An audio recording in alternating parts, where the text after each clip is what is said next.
Assalamualaikum warahmatullahi wabarakatuh.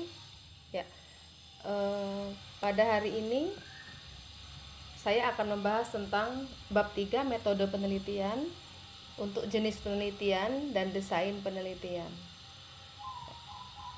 Di pertemuan minggu sebelumnya, Ibu meminta kepada mahasiswa untuk menuliskan semua judul-judul penelitian kalian agar pada pertemuan ini kita dapat membahas judul-judul penelitian kalian itu apakah sudah sesuai dengan desain penelitian yang untuk saat ini adalah desainnya studi kasus. Ya. Kenapa disebut desain studi kasus? Yang pertama adalah untuk karya tulis ilmiah mahasiswa, program studi D3 keperawatan itu sifatnya adalah deskriptif, di mana metode deskriptif itu adalah metode yang sifatnya mengungkapkan peristiwa atau gejala yang terjadi pada waktu sekarang, meliputi studi kepustakaan yang mempelajari, mengumpulkan, membahas data dengan menggunakan studi pendekatan proses keperawatan. Ya, studi kasus ini nanti akan mengeksplorasi suatu masalah keperawatan dengan batasan yang terperinci. Nah, batasan terperinci ini nanti ada dalam definisi operasional. Kemudian memiliki pengambilan data yang mendalam dan menyertakan berbagai sumber informasi. Ya, jenis penelitian studi kasus nanti dibagi menjadi dua, yaitu explanatory dan exploratory. Nah, dalam studi kasus kita saat ini yang akan kita gunakan asuhan keperawatan dan penerapan. Ya, asuhan keperawatan ini nanti berkaitan dengan judul penelitian yang akan kalian teliti. Misalnya, asuhan keperawatan pada pasien pada pasien gastritis yang mengalami nyeri.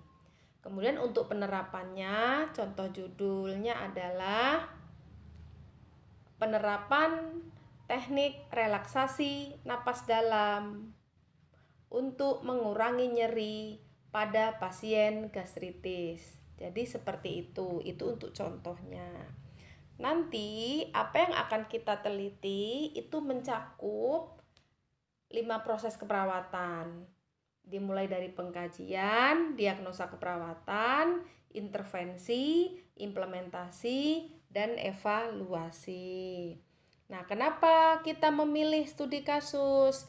Yang pertama adalah kasus yang dipilih itu nanti akan menjadi bukti dari teori yang telah dibangun dengan baik. Contoh, nanti kita akan melihat secara teori bahwa pasien yang mengalami gastritis akan mengalami keluhan A, B, C, D. Nah, salah satu yang kalian ambil itu untuk membuktikan apakah itu betul-betul sesuai dengan teori atau tidak. Dan kalau bisa, kasus yang diteliti itu pun unik. Kemudian bisa mewakili kasus lain. Dan ini merupakan kesempatan khusus bagi kita untuk meneliti penelitian tersebut. Dan kasus yang dipilih itu sifatnya adalah longitudinal, dalam arti kita akan menelitinya waktu itu dibatasi. Misal untuk yang di rumah sakit itu kita bisa gunakan waktu penelitian 1 minggu, sehingga pasien yang dirawat itu minimal 3 hari. Kalau pasien yang dirawat 3 hari, kita masih bisa untuk ambil penelitian. Tetapi kalau hanya di pasien 1 hari, maka kita tidak bisa mengambil pasien itu sebagai penelitian kita. Atau di komunitas. Nah, di komunitas ini waktunya lebih panjang, bisa sekitar 2 minggu. Jadi seminggu 2 minggu itu sudah mencakup dari mulai pengkajian sampai dengan evaluasi. Ya. Nah, ini untuk keperawatan kita nanti akan menggunakan desain yang eksploratory. Penelitian yang akan dilakukan oleh kalian besok itu pun harus memperhatikan, misal nih, pasien diare. Kira-kira pasien diare itu dirawat berapa hari ya? Nah, itu harus dipikirkan. Pasien hipertensi berapa hari ya?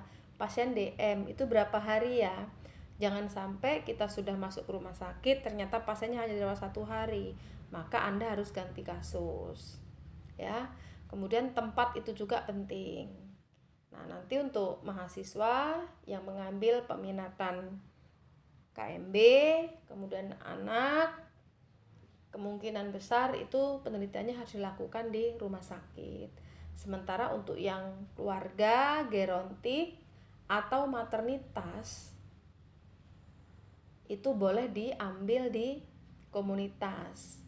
Sedangkan untuk pasien jiwa, yaitu diambilnya di rumah sakit jiwa. Ya, seperti itu. Ya. Kemudian dalam bab 3, contoh penulisannya seperti ini.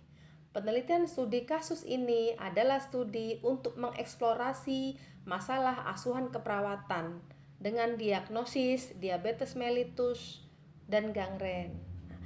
Partisipan diobservasi selama, nah ini batasan waktu tadi, apakah selama 1 minggu, apakah selama 2 minggu. Nah, itu ditulis dengan jelas. Misal dari tanggal berapa sampai dengan tanggal berapa. Ya, karena kita akan melihat nih runtutan waktunya. Harapannya apa? Selama 1 minggu itu Anda memanfaatkan waktu sebaik-baik mungkin. Hari pertama pengkajian. Pengkajian itu tidak hanya cukup 1 jam, 2 jam, tetapi sesuai dengan kebutuhan kalian untuk data itu lengkap, itu berapa lama? Apakah cukup 1 jam, 2 jam, 3 jam, atau bahkan cukup 1 hari? Atau ternyata begitu sudah kita baca di rumah, ternyata kok masih ada data yang kurang, maka besok Anda harus tambahkan kembali sampai data itu lengkap. Nah, baru Anda menentukan diagnosa keperawatan. Setelah diagnosanya ada, baru merencanakan tindakannya. Mau ngapain nih? Baca buku, lihat buku. Nah, nanti di proposal yang kalian kerjakan itu harus jelas. Literaturnya dari mana saja? Dari buku, dari jurnal, ya, boleh dari majalah, boleh dari SDKI, boleh dari organisasi. Ya, jadi literatur itu semua bisa dikembangkan. Ya, ingat, untuk D3 keperawatan itu Anda harus menggunakan jurnal penelitian, minimal 5 jurnal, kemudian buku. Nah, boleh nggak Bu lebih? Boleh banget, tapi kalau kurang, diupayakan tidak kurang. Ya, jadi nanti kalian sudah mulai memikirkan judul penelitian. Jangan menggunakan kata hubungan, kata pengaruh, kata perbedaan. Kenapa? Ingat, desain penelitian kita adalah studi kasus. Kalau Anda mau menggunakan judul hubungan, kemudian pengaruh, perbedaan, itu boleh nanti digunakan kalau desainnya adalah cross-seksional, cohort. Nah, dan itu ada nanti di S1. Untuk D3, Ibu tidak mengajarkan. Ya, jadi kalau kalian yang ingin meneliti dalam bentuk askep, nah sekarang Anda mulai memikirkan, saya suka apa nih? Oh, saya menyukai dan minatnya lebih kepada tentang KMB apa nih, diabetes mellitus. Nah, di diabetes ini mellitus kan banyak banget nih diabetes mellitus itu, asuhan keperawatannya apa saja, diagnosanya apa saja, itu banyak sekali. Nah, jadi pada saat menentukan judul penelitian itu, Anda sebaiknya pegang buku asuhan keperawatan. Anda buka, cari diabetes mellitus, apa saja diagnosanya? Oh, yang muncul ada 5. Ambil salah satu, ya, sebagai judul penelitian kita. Termasuk penerapan, juga ambil satu. Mana yang mau diterapkan? Kemudian, nah, untuk yang telaah ini kalian boleh menelaah penelitian sebelumnya, baik punya kakak tingkatnya ataupun punya perguruan tinggi yang lain. Nah, namun perlu diingat di sini, untuk mentelaah itu bukan mengcopy paste, ya. Bab 1-nya di copy paste, bab 2-nya di copy paste, bab 3-nya di copy paste, enggak seperti itu. Di bab 1 tetap Anda menggunakan sesuai dengan situasi dan kondisi saat ini. Misal DM, ya DM-nya Anda yang cari adalah situasi saat ini, fenomenanya saat ini, MDAEK-nya saat ini. Nah, di bab 2-nya pun itu modifikasi. boleh ambil dari yang lama dan baru, itu dimodifikasi, dikompilasi, digabung. Ya. Nah, kemudian untuk bab 3-nya, boleh pakai punya penelitian sebelumnya. Untuk bab 4 hasil itu pure murni pakai penelitian sebelumnya. Nah, nanti yang akan membedakan adalah di pembahasan. Ya. Nah, di pembahasan ini nanti yang akan Anda tulis itu beda dengan pembahasan-pembahasan ketika Anda pakai asuhan keperawatan yang ada pasiennya langsung atau penerapan yang ada pasiennya langsung. Kuatkan teori Anda. Lihat di kakaknya itu pengkajiannya apa? Apakah sesuai dengan teori atau tidak? Ataukah ada yang perlu ditambahkan? Apa perlu dikurangi? Itu yang Anda tuangkan.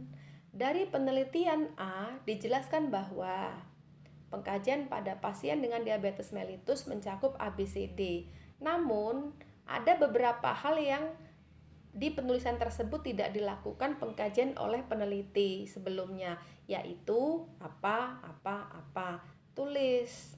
Nah, kenapa tidak dilakukan? Bila tidak dilakukan, maka hal itu tidak akan melengkapi pengkajian, sehingga perlu ditambahkan pengkajian tentang A, B, C, D, seperti itu. Sama, kemudian di diagnosa pun seperti itu. Kakaknya munculin diagnosa A. Nah, sebenarnya dengan hasil yang kakaknya ini dapat, itu nggak masuk ke diagnosa A, harusnya diagnosa B. Atau ada perlu yang ditambahkan sedikit. Sampai dengan evaluasi seperti itu. Ya, di pembahasan itu penting sekali. Ketika Anda menelaah penelitian sebelumnya, yang terpenting adalah di bagian pembahasan. Ingat, menelaah itu bukan plagiat, bukan plagiasi, bukan memindahkan, tapi bagaimanakah Anda membuat telaah baru, menginovasi dari penelitian sebelumnya menjadi penelitian yang lebih baik lagi. Ya, itu kalau telaah. Ya, jadi harapan saya adalah Anda sudah mulai tahu arah judul penelitian saya apa. Karena apa? Desain kita adalah desain studi kasus. Demikian yang bisa Ibu saya sampaikan. Ibu akhiri. Wassalamualaikum warahmatullahi wabarakatuh.